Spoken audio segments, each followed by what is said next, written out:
встречу ли я молодого человека или встречу ли я девушку, если это спрашивает мужчина в возрасте 35-40 плюс. О чем это говорит? О том, что люди застряли в подростковом возрасте, потому что молодые люди, девушки, как правило, это период до 20 лет. И когда зрелые люди задают такие вопросы, то это говорит уже с одного вопроса о том, что у них происходит, что они проживают и почему они до сих пор не могут найти эту девушку либо молодого человека.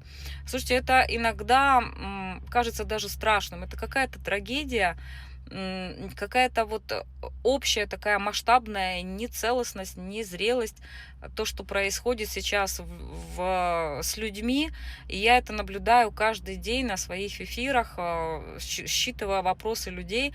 Меня иногда это где-то даже раздражает, иногда это ужасает.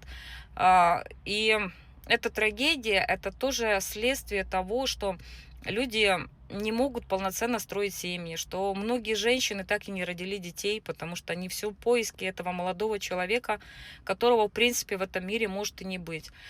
Это проблема, которая уже перекладывается на детей в случае, если они есть, та же самая проблема с аутизмом и всем остальным. Это все то, о чем особо почему-то не говорят.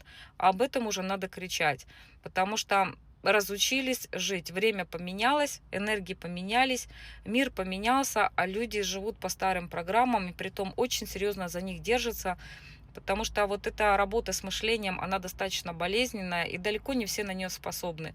Поэтому, к сожалению, идет такая некая психологическая деградация, и это, я думаю, что будет приносить еще более тяжелые последствия и менять жизни очень многих людей.